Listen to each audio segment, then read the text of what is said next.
Brought to you by Penguin.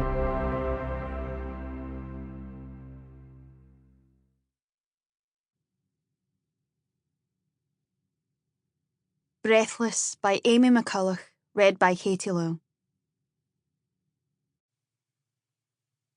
Prologue. Summit Day. Breathe, Cecily. Cold air filled her lungs. It was strange. When she'd pictured breathing up here, she'd assumed it would feel like suffocating, choking, maybe, in a way, like drowning. But it didn't. She could feel the sting of the wind on a tiny bit of exposed skin on her cheek, between her buff and her sunglasses, and then a stronger gust against her body, threatening to bring her to her knees. The air was there. It just wasn't doing what it was supposed to.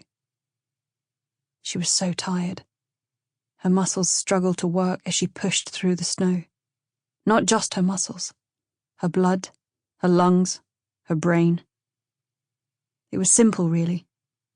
There wasn't enough oxygen in the air. Less than a third of what her body was used to. The altimeter on her watch read that she was still up above 8,000 meters. In the death zone. Her heart raced. She looked over her shoulder. Was he following?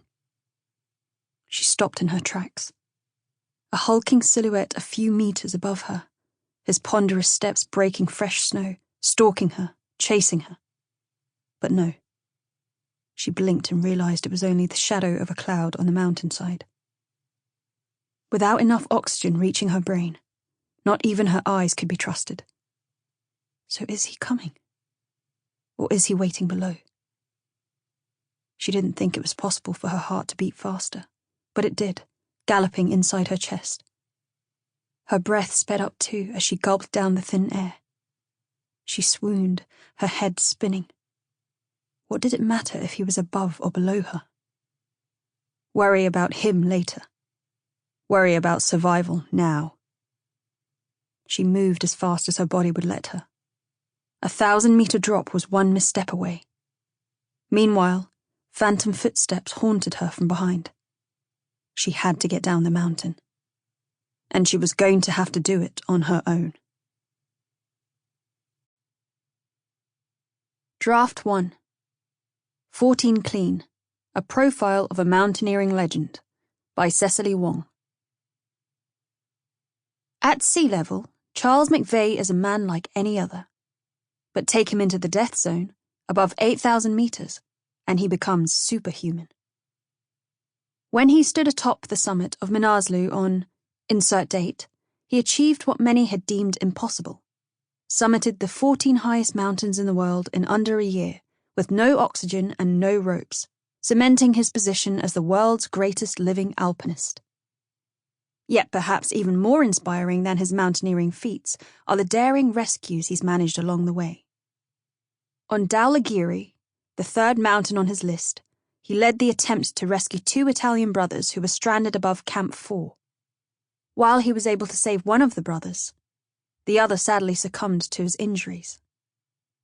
That he managed to save even one life after the pair had spent a night exposed to the ice-cold temperatures in the thin air is something of a miracle. Neither man would have survived had Charles not been strong enough to turn round in his descent and return from Camp 3. It took almost 14 hours for the rest of the rescue team to meet them. They would have been too late. This rescue, along with lives saved on Everest, Broad Peak, and Cho-Oyu, thrust Charles into the world's media spotlight. But what drives a man to go to such extremes? I was fortunate enough to climb with Charles on his final mountain, Manaslu, to find out. Insert interview when I get it. Chapter 1.